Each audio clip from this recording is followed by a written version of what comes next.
Donc, alors, on a un atelier qu'on a agrandi il y a 2 ans, euh, qui est devenu très fonctionnel avec 3 ponts de colonnes, 2 ponts ciseaux. On a en permanence donc 5 heures de travail, en plus des aires des établis, pour pouvoir faire toutes les prestations possibles sur les voitures. Principalement de la Toyota, de la Lexus. Maintenant, on a des très bons clients et des connaissances qui ont des voitures françaises. C'est pour ça aujourd'hui qu'on en a 2. Mais nos équipes sont formées à toutes les voitures. D'accord, très bien. Il y a évidemment des marques qu'on va pas prendre parce qu'on n'a pas de connaissances, on n'a pas de recul dessus. Mais notre créneau, c'est de faire du Toyota, de la Lexus. Très bien. J'ai vu que tu faisais aussi du Hyundai. On commence un peu à faire du Hyundai parce que de toute façon, il faut s'adapter au marché. Exactement. Un jour, peut-être, on fera de la Tesla. Ah, Tesla. Peut-être, je sais pas. Mais pour l'instant, les véhicules électriques, c'est encore autre chose. Nous, ce qui nous intéresse, c'est les véhicules thermiques et les véhicules hybrides qu'on va pouvoir réparer. Très bien. Faut pas nous amener une Mercedes classe S, par exemple. Tout ça, on laisse aux gens qui savent faire. Mais tout ce qui est Prius, les vieilles LS400, on a une ici d'ailleurs, les premières Lexus, on maîtrise les éléments pour réparer ces voitures. D'accord. On a de la pièce en stock, on a des fournisseurs, on a des débouchés, il n'y a aucun problème là-dessus. Ok. Et il y a combien de techniciens qui sont là? Alors j'en ai 2 qui sont là en permanence, j'en ai un qui vient en sous-traitance pour dépanner, quand j'ai des rushs. En ce moment, par exemple. Oui. Et on est 3 du coup à l'accueil, à la comptabilité et au secrétariat. Ok. Donc on peut faire un petit tour. Bien sûr. Donc ici on a un espace de stockage et de travail. Par exemple là on est en train de refaire un V8. On a des batteries en stock, on a des pneus.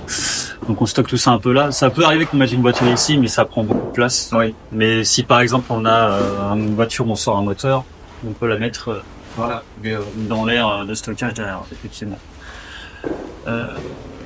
Là par exemple sur celle-là, on a un problème d'infiltration d'eau. On a accès à la batterie et en fait on a la batterie qui a baigné dans l'eau. Comment ça se fait? C'est des défauts qui peuvent arriver sur certaines voitures. On va voir l'étanchéité des pavillons qui avec le temps, les joints sèchent, les fissures apparaissent, l'eau rentre dans la voiture. D'accord. Et en fait avec le temps ça fait beaucoup de quantité d'eau.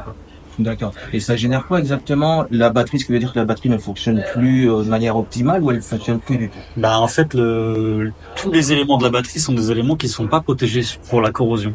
C'est normal, c'est dans la voiture.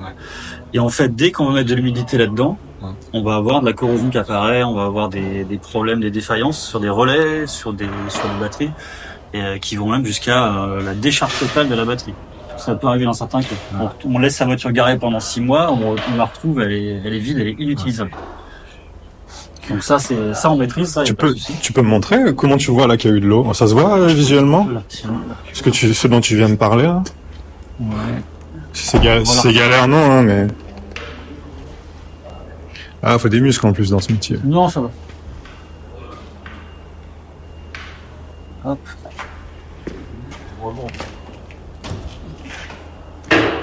Alors.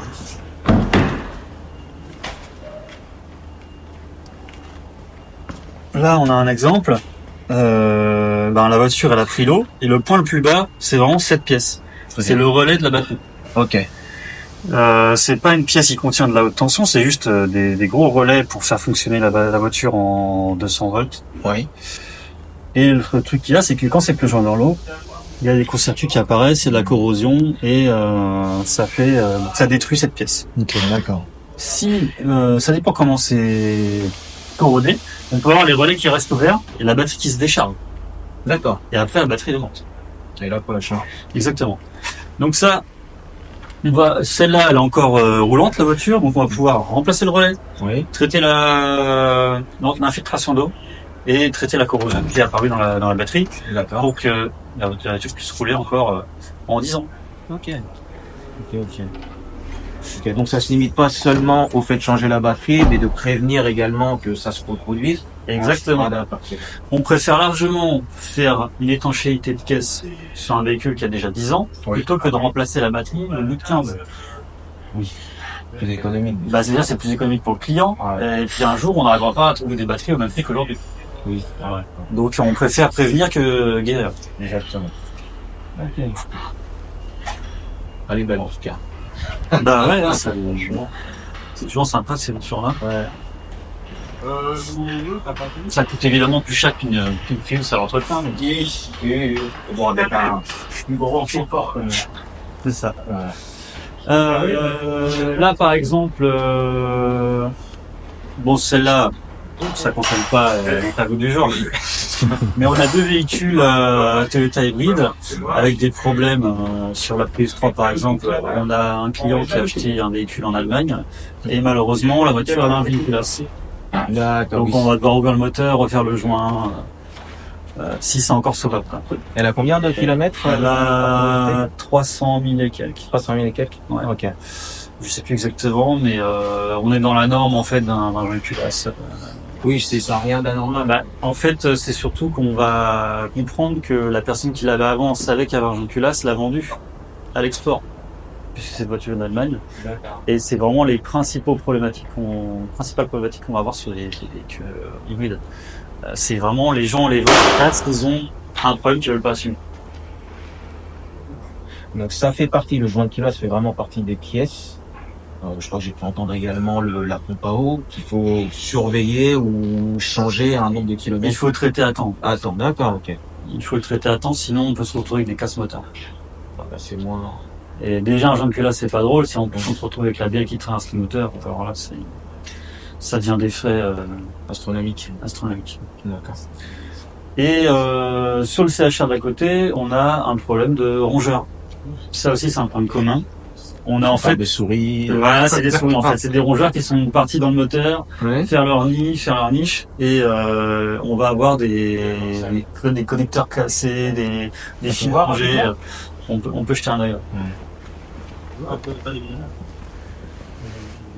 Donc là, en fait, concrètement, cette voiture, on l'a nettoyée. Ouais. Mais ici, normalement, il y a une feutrine. Oui. Il y a à peu près 1 mètre carré de feutrine. Hein. Ouais. Comme sur l'autre, on peut voir qu'il y a de la feutrine. Et ben en fait, toute cette feutrine, maintenant, elle est répartie dans le moteur. Donc ils ont Ils ont- rongé la feutrine, Ils ont rogé l'isolant isolant. pour faire leur niche et ils se sont installés sur le toit. Bon là, on arrive, on a déjà tout nettoyé. Ok. Mais le problème, c'est qu'en fait, ils s'installent, ils font des courts-circuits dans le fil, ils peuvent manger les durées d'essence, les durées d'eau. On a des problèmes très variés à cause de ce genre de petits nuisibles. Ça prend du temps à trouver. Ça prend beaucoup de temps à trouver. Là, par exemple, on a des faisceaux qui passent sous l'inverseur. On est obligé de démonter l'inverseur pour aller voir S'il y a ce ce qui qui se se passe. D'accord, ok. Ok, ok. Et c'est parce qu'il l'a laissé dans un endroit spécifique ou c'est vraiment le hasard? Franchement, c'est le hasard. Ok. Ça, c'est vraiment le hasard, malheureusement. Mais il y a des traces qui peuvent prévenir. Par exemple, si on commence à voir sa feutrine qui est mangée, on sait qu'elle est dans un endroit où il y a des rongeurs. Et le problème, qu'un rongeur qui passe, il va laisser des odeurs et il va revenir, ou d'autres rongeurs vont revenir. Donc Ok. il faut absolument traiter les baies moteurs, parfois les habitacles. Il faut traiter les baies moteurs pour mettre des répulsifs. Quand on voit qu'il y a un rongeur qui est passé, on traite. Ça évite qu'on se retrouve avec des pannes. D'accord. C'est peu commun, mais bon. C'est des choses qu'on voit souvent. Nous.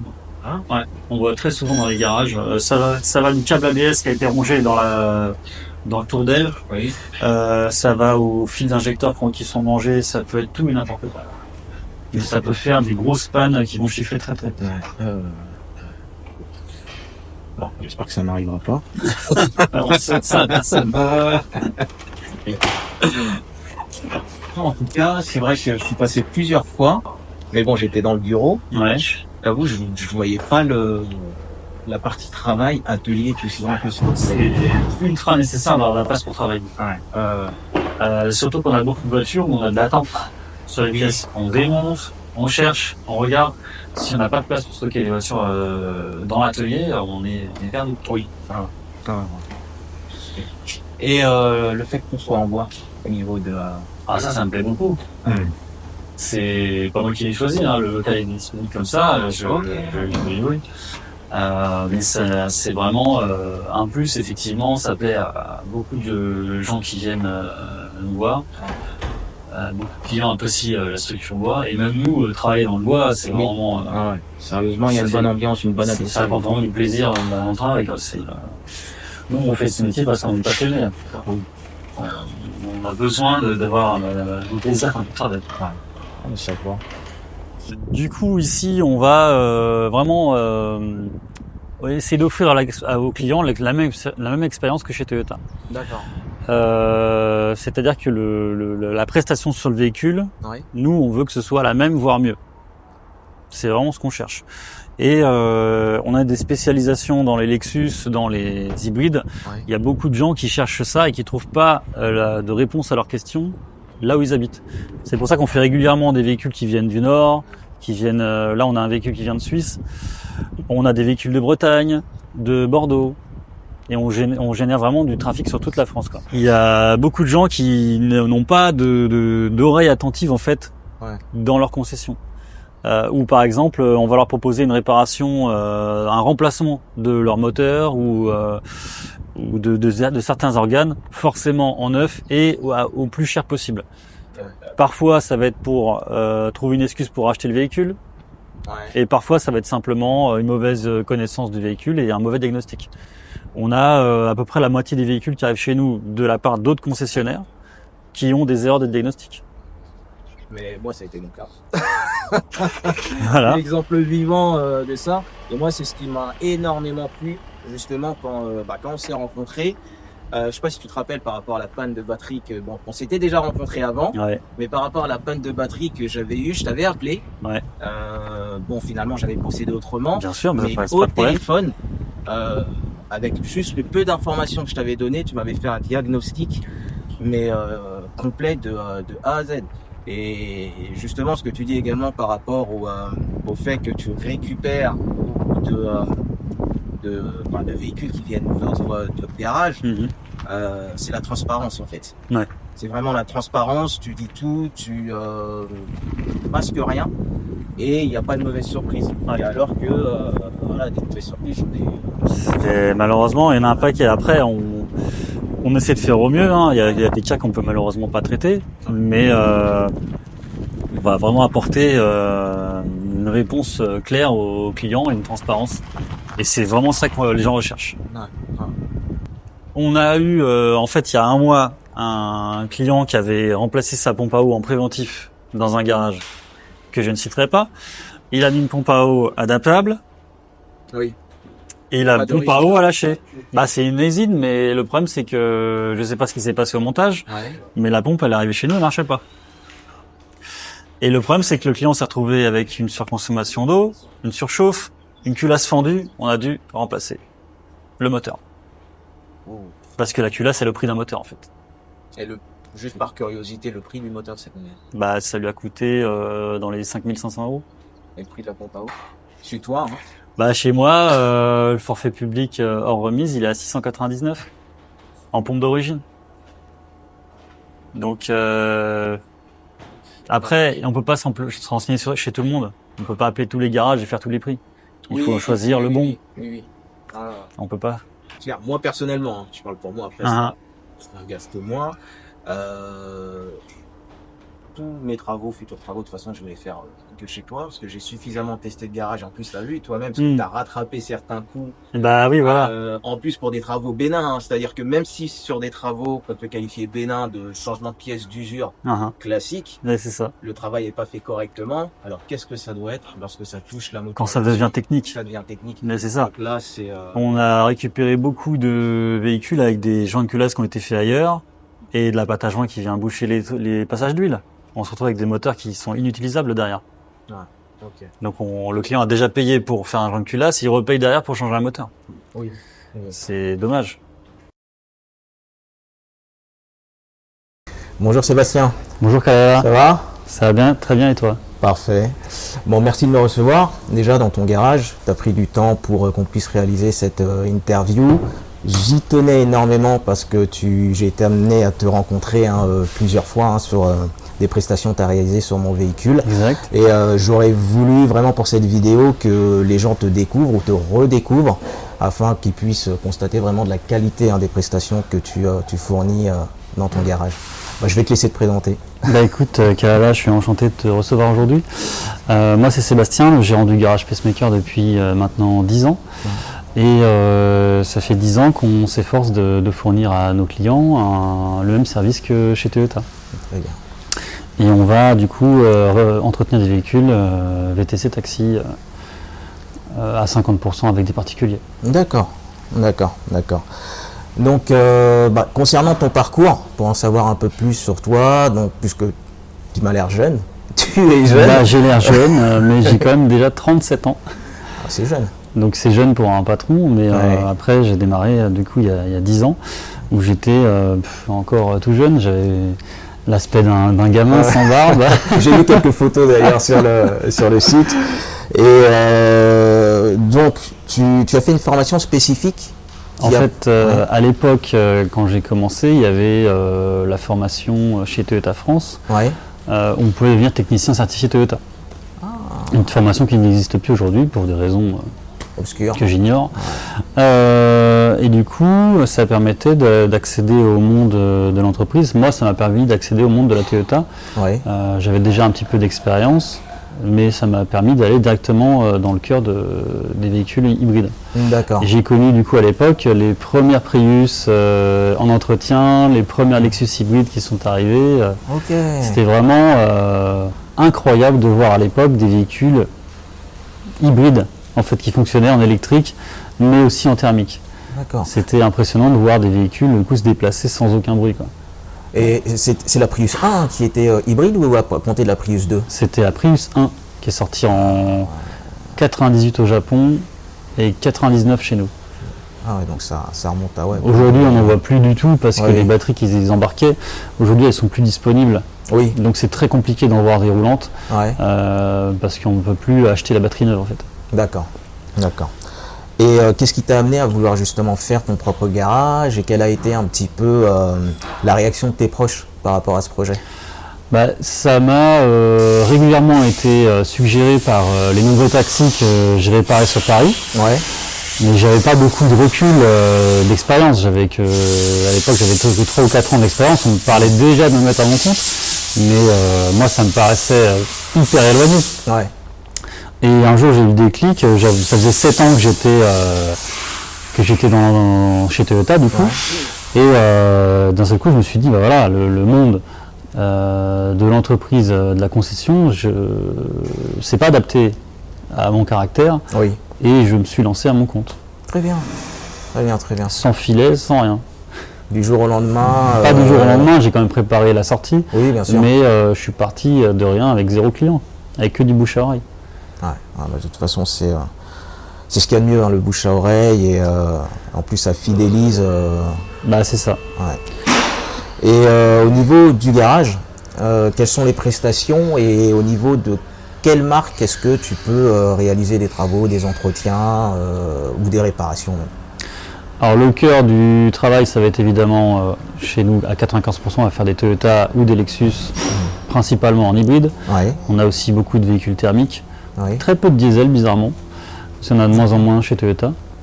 Oui, Et on va aussi faire un petit peu de voitures françaises parce que ça, dans notre formation, c'est vraiment les trucs qu'on apprend en premier. Donc, on sait très bien faire une distribution sur une 106 ou sur une Clio. Donc ça, il n'y a pas de souci. Et après, on va aussi chercher à se développer dans des marques où il y a de la demande. Oui. Je vois par exemple, depuis 5 ans, on commence à avoir beaucoup de Hyundai sur le marché. On a une aide à apporter sur certaines prestations. D'accord. Et justement, au niveau de la marque Toyota, ton expertise, je pense qu'elle s'est faite au fur et à mesure du temps. Juste par curiosité, tous les ans, vous êtes amené à réparer, combien de voitures passent sous vos mains? En moyenne, dans l'année, on fait à peu près 2000 véhicules. 2000 véhicules dans l'année. C'est énorme. Sachant qu'il y a dans ces 2000 véhicules aussi des échanges avec des clients qui n'ont pas donné suite. Donc on a beaucoup de logistique à gérer dans ce garage. Et on essaie de sortir les urgences évidemment en premier. Ouais. Un taxi qui roule pas, un VTC qui roule pas, ça va être une perte sèche à la journée. Exactement. Et donc on va avoir du stock sur des consommables très demandés. D'accord. Et quel genre de consommables? Par exemple, on aura des pompes à eau, des bougies, de la filtration pour les entretiens courants, mais on va avoir aussi des joints de culasse d'avance, on va avoir des moteurs d'avance et parfois des batteries d'avance. Donc ce qui veut dire concrètement, le garage est déjà paré. Enfin, vous avez déjà anticipé ce qui pourrait arriver en termes de panne, et ce qui permet pour que ce soit moi ou n'importe quel taxi ou particulier, de se dire, même s'il peut avoir l'impression que c'est qu'il va falloir commander la pièce, que c'est parce que c'est des gros travaux, mais qu'il y a de fortes chances que ton garage ait déjà les pièces en question. Exactement. Ça peut très bien arriver qu'un véhicule arrive le matin pour une panne de pompe à essence par exemple. D'accord. Toyota va annoncer 2 jours de délai pour commander la pièce.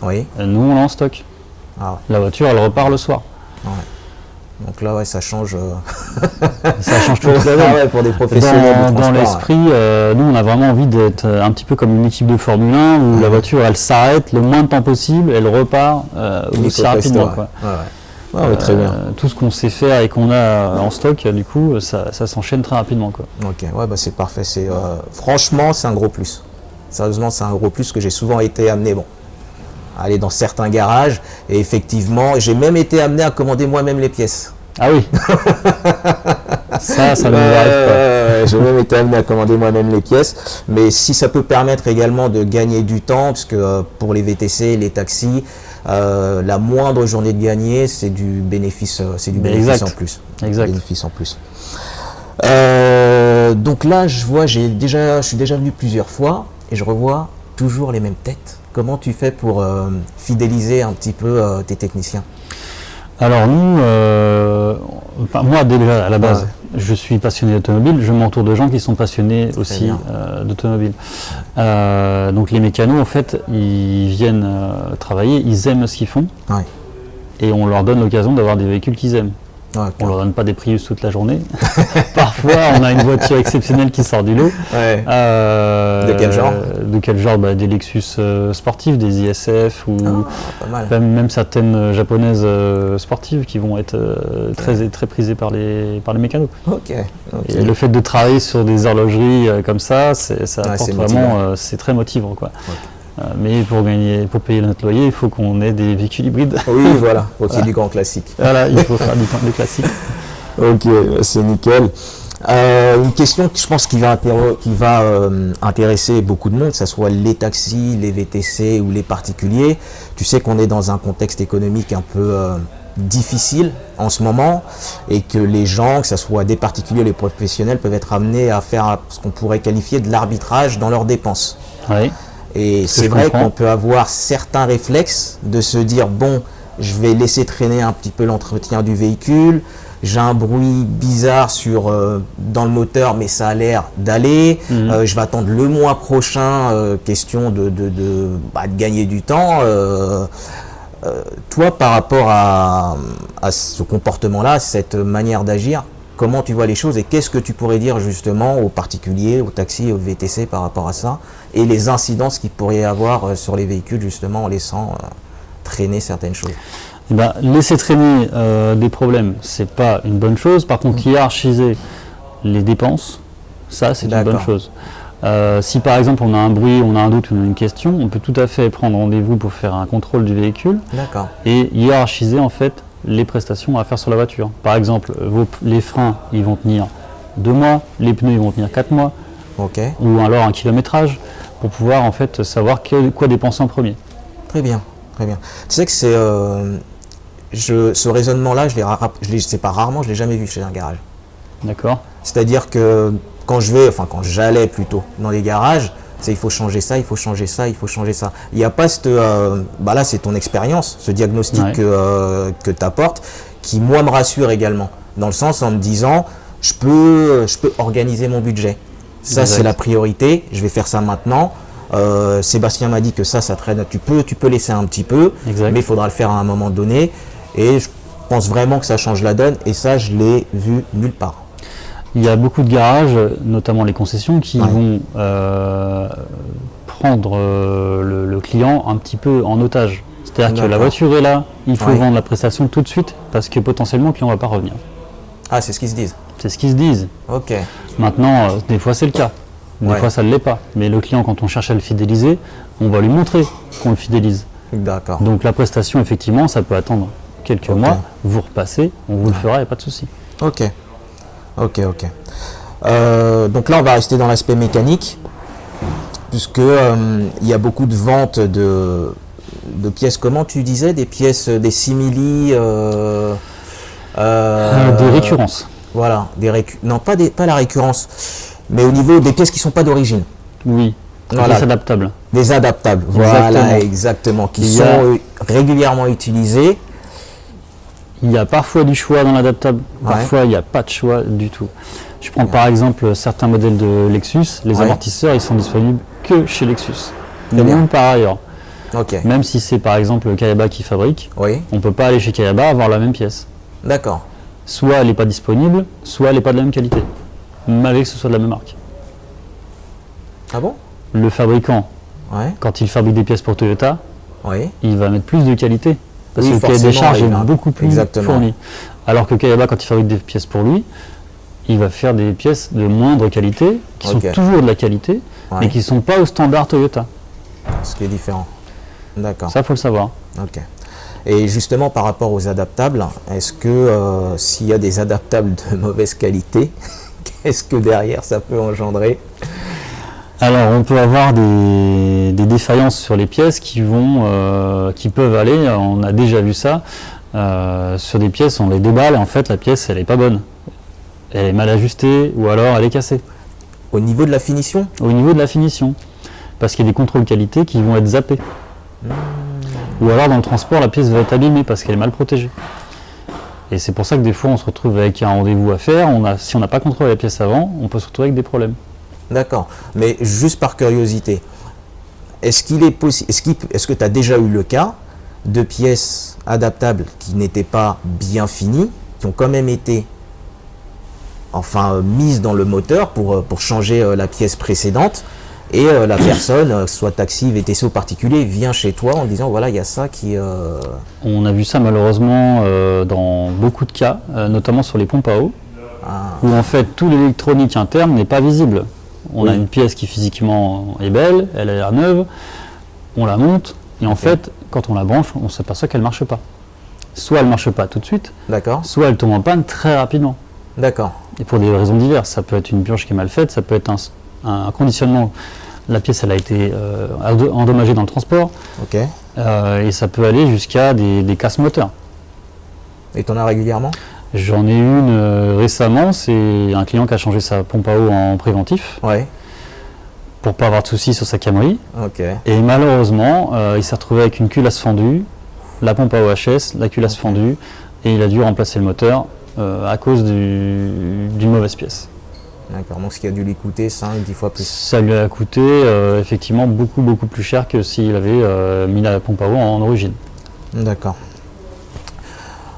Concernant les professionnels, tu en reçois un certain nombre, taxi, VTC, quelles sont les prestations les plus récurrentes? Le plus souvent, ça va être de la vidange. Bien souvent, d'ailleurs, ils veulent une vidange et ils veulent pas de contrôle en plus pour payer le minimum, ce que je peux comprendre. D'accord. Et il y a quoi dans le contrôle? Les contrôles, c'est les contrôles de sécurité, mais il y en a qui ne les veulent pas, en fait, pour réduire les coûts. Donc on a un forfait où on fait tous les contrôles, on a un forfait où on fait juste la vidange. Et les taxis, les VTC ont besoin de ça parce qu'ils savent aussi voir eux-mêmes s'ils ont par exemple des pneus usés, s'ils ont un bruit. Bien sûr. Voilà, il y a des gens qui vont être alertes à ce niveau-là. Mais les particuliers, par exemple, on va leur faire des services plus poussés pour qu'ils n'aient pas à se soucier de leur véhicule et c'est ça qu'ils cherchent.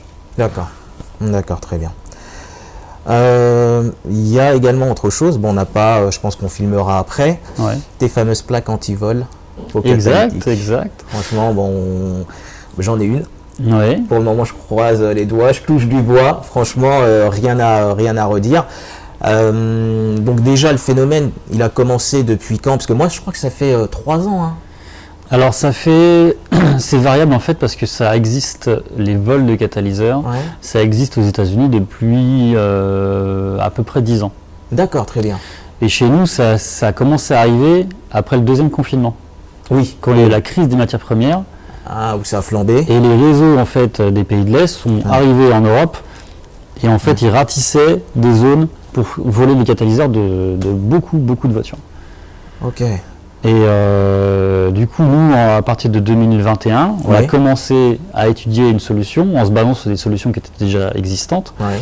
On a amélioré le concept en fournissant une plaque qui n'offre pas de désagrément au niveau du bruit et qui offre une sécurité maximale. D'accord. Par exemple, les plaques qu'on fabrique, malgré qu'elles soient étudiées, elles ne sont pas certifiées par Toyota France. D'accord. Tu as fait une demande quand même ou pas?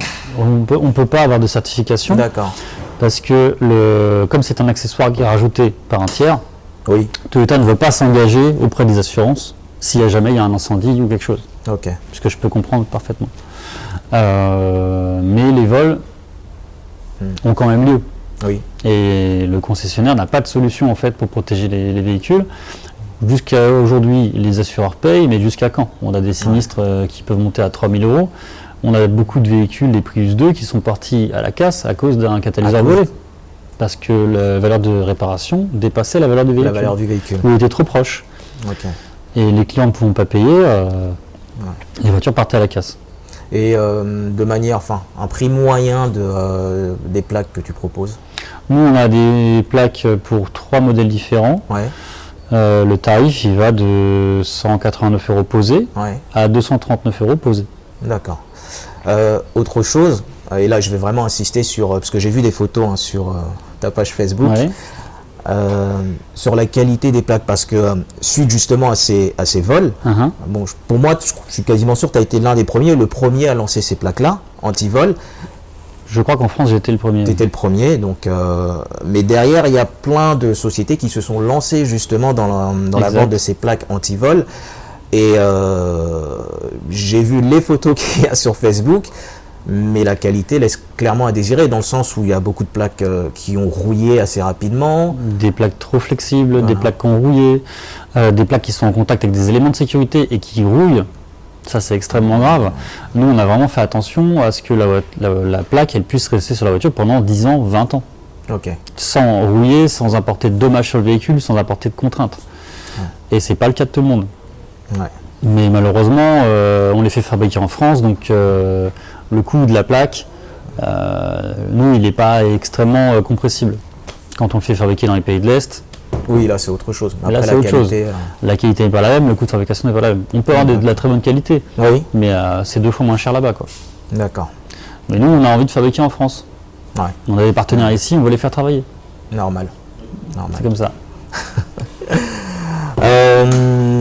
Donc, concernant les Toyota Prius Plus et Prius, les Auris également, qui sont des véhicules très prisés par les professionnels du transport, VTC, taxi, quel conseil est-ce que tu pourrais donner pour faire, on va dire, perdurer la batterie hybride justement? Et dans un second temps, quelles sont les pièces essentielles à changer et aux alentours de quel kilométrage? Alors sur les batteries,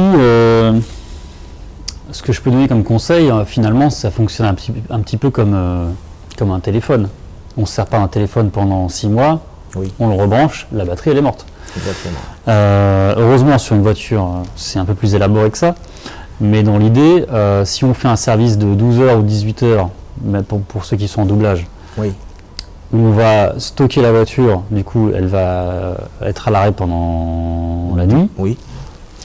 Il faut absolument que la batterie soit stockée, chargée. Donc juste pour te reprendre, quand tu dis chargé, j'ai fini ma session de travail. On voit sur l'afficheur le nombre de barres. Il ne faut pas qu'on soit dans le violet, il faut qu'on soit dans le vert. Très bien. Donc des fois, il faut attendre 5 minutes de plus pour que la batterie soit chargée. D'accord.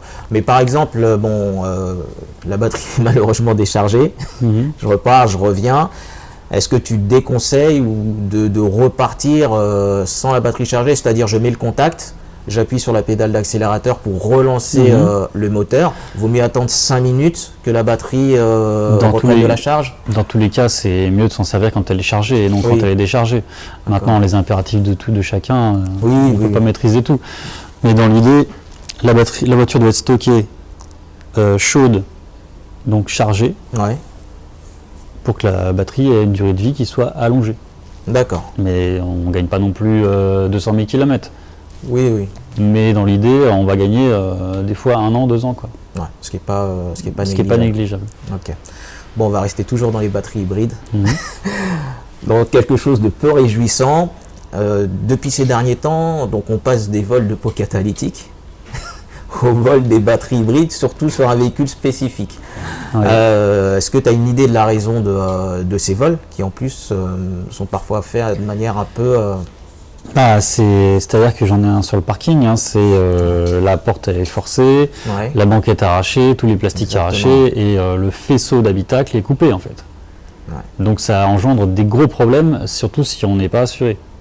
Il faut vraiment être extrêmement bien protégé au niveau de son assurance parce que le jour où on a un vol comme ça, c'est comme un vol de compteur ou d'habitacle, ça peut arriver aussi. Oui, bien sûr. Mais pas sur les Toyota, heureusement, c'est très ponctuel. Mais demain, on ne sait pas ce qui va se passer dans les marchés. Moi, je le vois depuis, ça fait 10 ans que je fais des Toyota hybrides. J'ai vu l'évolution en fait du marché en termes d'achat des pièces d'occasion. Il y a 10 ans, j'appelais des casses, ils avaient des voitures en stock depuis 5-6 ans, ils n'arrivaient pas à vendre les pièces. Et moi, j'achetais les batteries, j'achetais tout ce que j'avais besoin. Récupérer. Évidemment, j'étais le premier. Aujourd'hui, la moindre Toyota, même ouverte en deux, elle part dans les pays de l'Est. Du coup, pour acheter des pièces en France, ça devient hyper compliqué. Ok. Donc, pour trouver des batteries d'occasion, c'est compliqué pour tout le monde. Les voitures, elles arrivent à la casse, elles n'ont pas 50 000, elles n'ont pas 100 000 km, elles ont 300 000 km. Qu'est-ce qu'on fait d'une batterie qui a 300 000 km? C'est inutilisable. Inutilisable, exactement. Ils ont besoin de batteries fraîches. Et c'est pour ça qu'ils vont en fait cibler un véhicule qui est facile à ouvrir pour eux. Ils vont adapter leur technique pour vraiment aller au plus vite. Et le but du jeu, c'est qu'ils ne se fassent pas prendre. D'accord. Parce qu'il y a beaucoup de VTC qui se posaient justement la question, parce que tu parles de batterie fraîche, et là ça prend tout son sens, qui se posaient justement la question, pourquoi est-ce qu'ils ciblent un certain type de véhicule Toyota et pas des anciennes comme la mienne, Prius 3, tout ça, mais là je vois mieux. Ils veulent être sûrs que la batterie qu'ils veulent, elle est bonne. C'est tout bête. Et pour en revenir rapidement justement par rapport à la question précédente, pour l'entretien d'un véhicule hybride, tu préconiserais de changer quelle pièce aux alentours de quel kilométrage? On a constaté du coup qu'à peu près tous les 200 000 km, on va se retrouver avec des injecteurs à nettoyer. D'accord. Avec l'admission et la vanne EGR évidemment. Ok. À peu près tous les 200 000. Tous les 400 000 km, ce serait bien de faire la pompe à essence. Okay. Parce qu'elle débite de l'essence, cette pauvre. Ouais. Au bout d'un moment, il faut la remplacer pour éviter qu'elle perde en débit et pour qu'on ait des pannes en fait. D'accord.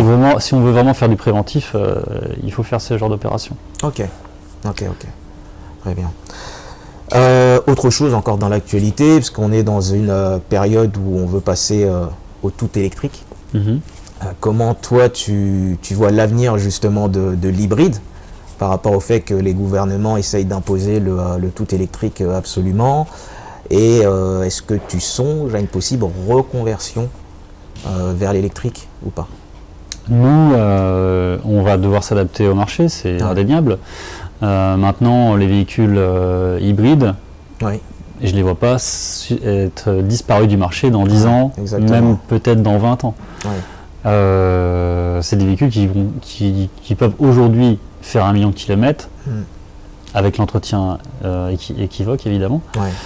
Les véhicules électriques, ils ont une grosse batterie, ils ont peu d'autonomie, ils ont une charge qui va être contraignante.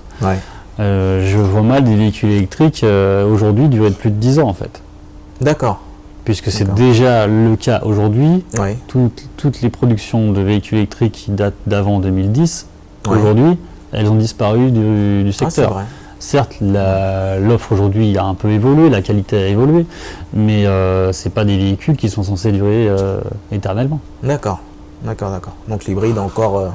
l'hybride a encore de beaux jours devant eux. Les moteurs V8 ont encore de beaux jours devant eux. Ok. Bon, il n'y a pas d'alarme à avoir. Il y a évidemment une alarme environnementale. Il faut être cohérent avec ce qu'on doit faire aussi. D'accord. Et comme tu parles d'environnement, on va parler de l'éthanol. Qui est un vaste sujet. Il y a des avis vaste sujet qui divergent, même assez tranchés. Qu'est-ce que toi tu en penses? Est-ce que tu as eu des cas, des pannes sur des véhicules hybrides suite à l'utilisation de l'éthanol, et qu'est-ce que tu pourrais préconiser? Alors nous, on a souvent eu vent de gens qui roulent à l'éthanol et qui n'ont pas de soucis. Oui. De gens et on a des cas concrets de véhicules qui sont en panne directement ou indirectement à cause de l'éthanol. Très bien. Okay. Les gens qui n'ont pas de problème, on ne les voit pas. Oui, c'est pas de nouvelle, bonne nouvelle. Soit parce qu'ils n'ont pas besoin d'entretien, soit parce que peut-être ils n'existent pas. D'accord. Nous, ce qu'on voit régulièrement, par contre, c'est des boîtiers éthanol qui lâchent, parce que c'est pas de la conception qui est faite pour durer à vie, alors que le calculateur d'origine, c'est fait pour durer la vie de la voiture. Très bien. Il y a une nette différence de qualité. Ok. Et on va aussi avoir des problèmes de pompe à essence, on va avoir des injecteurs qui se grippent, qui se bouchent, on va avoir des tas de problèmes liés à l'utilisation d'éthanol que nous, on va savoir résoudre. Ouais. Et c'est pas rare qu'on doive débrancher des boîtiers éthanol pour que la voiture fonctionne correctement. Ah, donc ça peut... Donc là, c'est plus au niveau de l'électronique. C'est beaucoup plus au niveau de l'électronique. Après, ça peut être une mesure des composants d'origine de la voiture. Très bien. On va passer une voiture qui a 200 ou 300 000 km à l'éthanol. Ouais. La pompe à essence, elle en peut plus en fait. Oui. Elle va lâcher très rapidement. Ouais. On a même des véhicules qui ne tolèrent pas du tout une goutte d'éthanol. Certaines marques, comme les Hyundai par exemple, dès qu'on leur met un plein d'éthanol, ça va faire de la condensation dans le réservoir, la pompe à essence, la jauge d'essence, tout va lâcher. Ok, bon, c'est bon à savoir. Mais très très vaste sujet. Toutes les voitures sont différentes et il faut vraiment avoir une utilisation très adaptée à son carburant. Il faut connaître sa voiture. Maintenant, si vous voulez juste un conseil, le mieux c'est soit de ne pas en mettre, soit de faire 50-50. Et c'est très contraignant et ça marche. Ok. Donc le garage est situé donc à Champagne-sur-Oise. On est dans le 95. Ouais, exact. On est en Île-de-France. En Île-de-France. Est-ce que tu reçois des véhicules qui viennent hors d'Île-de-France? On a des demandes de toute la France. Régulièrement, des gens qui demandent si on a un partenaire ou un garage similaire en fait ailleurs en France. Et on va régulièrement répondre à des demandes de personnes qui viennent de Bretagne, de Bordeaux, de Lyon, même de Suisse. On a un client suisse en ce moment. D'accord. Et c'est vraiment toute la France. On a un dépanneur qui va aller chercher une voiture en panne à l'autre bout de la France, qui nous la ramène et on va la réparer dans un coût moindre et avec une meilleure efficacité. Donc il y a quand même en plus une prestation de logistique de pouvoir récupérer le véhicule. Exactement. Quel que soit l'endroit où il se trouve en France, de le ramener ici et puis le client vient le récupérer ou vous le redéposez. Exactement. D'accord. Des véhicules qu'on va garder entre une semaine et 2 mois. Ça dépend. Donc le client suisse, le véhicule vient de loin. Oui. Par curiosité, c'est pour quel motif, pour quelle raison exactement? Il vient parce qu'il a un joint de culasse qui a dégénéré. D'accord. Donc à la base c'était réparable, mais comme il n'a pas trouvé une oreille attentive là où il était, il a roulé comme ça et la voiture est arrivée ici avec une bielle tordue, un joint de culasse. C'est terminé, il faut remplacer le moteur. D'accord. Ok. Dans l'absolu, c'est réparable, mais le problème c'est que Toyota ne fournit pas de pièces de réparation. Il fournit des pièces de rechange neuves, en cote origine, mais on ne peut pas avoir, comme dans les voitures dans le temps, une cote plus grosse pour refaire un moteur. Ça n'existe pas dans les voitures modernes. Donc on est obligé de remplacer les moteurs. Mais ça reste dans des coûts raisonnables. On va être pour cette voiture-là, on va être à 3 500 € pièces et main d'œuvre. Ah ouais, ça va. Je m'attendais à... C'est pas des gros montants, mais là où, par exemple, il aura un devis de chez Toyota à 12 000 €. Le choix est vite donc fait. le choix est vite fait. Même avec le dépannage, le transport, c'est moins cher. Parce que quand tu me parles des 3500 €, c'est... Ça comprend pas le transport. D'accord, ok. On s'entende bien. Ok. Ça comprend le moteur, hors pompe à eau, Oui. hors surprise qu'on peut trouver au Oui, démontage. bien sûr. Ouais. Mais c'est un tarif qui est très maîtrisé par rapport à ce qu'on peut trouver à la concession. Non, clairement. Ok, parfait. Concrètement, est-ce qu'il t'arrive régulièrement, souvent, je suis désolé d'employer le terme, de rattraper le travail d'autres garages? Alors, j'ai des demandes très régulièrement, mais on va pas pouvoir toutes les accepter. D'accord. Parce que parfois, on va tomber sur des véhicules qui arrivent démontés ou qui arrivent avec des pièces qui ont été remplacées et les faisceaux qui ont été arrachés, les pièces qui ont été mal montées. Là, on ne peut pas s'engager du coup sur ce genre de réparation, on est obligé de se mettre en retrait. Vous ne pouvez pas demander à un mécanicien de parking de réparer votre voiture et après un vrai garage de passer derrière. Ça ne marche pas. Par contre, on va souvent avoir des retours de concessionnaires, même officiels, qui vont faire des erreurs de diagnostic flagrantes. On va reprendre les véhicules et on va avoir des prestations de réparation qui vont être bien en dessous des devis qui ont été annoncés par le concessionnaire. D'accord. Que ce soit en neuf ou en occasion d'ailleurs. Mais par exemple, le plus souvent, c'est qu'on va avoir des problèmes d'inverseur diagnostiqués sur des Prius 2 et la véhicule va arriver, en fait on a juste une pompe à eau à remplacer. C'est l'exemple le plus frappant. Ok. Donc effectivement, en plus ce qui est dommage, c'est que la prestation précédente a été payée. Parfois oui, parfois non. Ah. Parce que quand il n'y a pas de résultat, il y a certains clients qui ne payent pas, ils ont le droit. D'accord.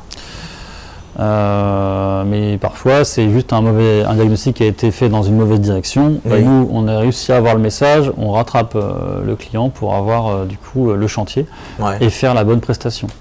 Notamment via les réseaux sociaux, on va parcourir des fois des forums avec des problèmes, trouver, identifier les problèmes. Alors il y en a qui les réparent eux-mêmes, bien sûr. Il y en a qui nous les amènent. D'accord. Il y a beaucoup de prospects ou de clients qui te contactent via les réseaux sociaux? On a de plus en plus de demandes via les réseaux sociaux, ça devient en 2024 un moyen de communication à part entière. On reçoit des messages, des demandes de devis de toutes les plateformes. C'est assez difficile à gérer. Parce que t'as quelqu'un qui gère ça? Non, on n'a personne qui gère ça. C'est moi-même qui vais recentraliser ou rediriger les demandes en fait, pour qu'on les ait toutes par mail par exemple. D'accord. Mais on peut pas répondre à tout le monde en fait. Oui, c'est normal. C'est pas possible. C'est normal. Ok. Si demain tu devais devenir taxi ou chauffeur VTC, quelle voiture est-ce que tu choisirais? Alors franchement, moi, je pense que je miserais sur le côté atypique d'une course en taxi, par exemple en Porsche ou en voiture sportive. Ah, c'est faisable. Oui, parce que ça peut être un véhicule de collection, donc plus de 30 ans, donc c'est largement faisable. Exactement. Mais plus sérieusement, je pense que je prendrais le confort d'un 4x4 Lexus pour arpenter la vie parisienne. D'ailleurs, celui qu'on a derrière là, il collerait parfaitement. Et tu roules avec quel véhicule? Alors j'ai des véhicules avec un S, mais j'apprécie autant le V6 hybride de ma Lexus que le V8 de mon autre Lexus. Donc ça reste toujours asiatique. C'est toujours asiatique, je ne peux pas acheter autre chose. Et pour terminer, est-ce que tu aurais une ou quelques anecdotes par rapport à des taxis ou des particuliers qui t'auraient ramené des véhicules? Des anecdotes, j'en ai des dizaines, mais moi je me rappelle surtout ce qui nous a amené à nous rencontrer. Et grâce à tes vidéos, j'ai pu découvrir l'univers des VTC et comprendre leurs problématiques au quotidien pour adapter mes offres et mes prestations. Bon, ça fait plaisir. Et je te remercie pour ça. En tout cas, moi je te remercie surtout de tes prestations. Clairement, parce que c'est quelque chose de rassurant, de se dire que même s'il y a un bruit bizarre ou quoi que ce soit, je suis vraiment très très serein quand je fais appel à toi, et je pense que au-delà même de moi, que ce soit pour tous les taxis ou les VTC qui viennent dans ton garage, ils peuvent dormir tranquilles. On essaye de travailler en toute confiance. Voilà, c'est le principal. Et justement, comme je te disais tout à l'heure, c'est au niveau de ta transparence. C'est ça, moi, qui qui fait que je trouve vraiment que tes prestations, elles sont nickel. Ok. Merci. Bon, en tout cas, je te remercie une fois de plus de nous avoir reçus, accordé du temps. Merci à toi. Tu as beaucoup de travail. On a énormément de travail en attente. Et oui, juste pour terminer, quelles sont les périodes de forte activité? Bah, là, on arrive en plein dedans. D'accord.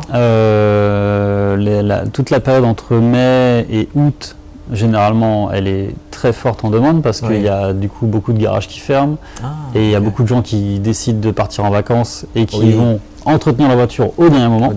Donc c'est traditionnellement une période de rush. Ouais. Maintenant, on trouve depuis le confinement beaucoup de variations dans ces périodes de rush. D'accord. Et on n'arrive pas forcément à expliquer pourquoi. Ok. On n'a pas tous les facteurs. Maintenant, des fois, on va avoir du rush au mois de janvier, des fois, ça va être au mois d'avril. C'est vraiment très variable, en fait. Ok. Bon. Depuis le confinement. Depuis le confinement. Ouais, les méthodes des gens ont beaucoup changé, les modes de déplacement ont beaucoup changé. Ouais. Tu dois même le voir, toi, pour circuler sur Paris, ça doit être, ça devient insupportable. Bon, il y a les travaux qui jouent aussi. Les travaux jouent beaucoup. J'espère qu'on va sortir de cette période de JO assez rapidement. Je pense que rapidement pour passer à autre chose. On a tous besoin de ça. Je te confirme, t'es pas le seul. Ok, bon, en tout cas, je te remercie et je te dis à bientôt. Merci à toi et à bientôt. Je t'en prie.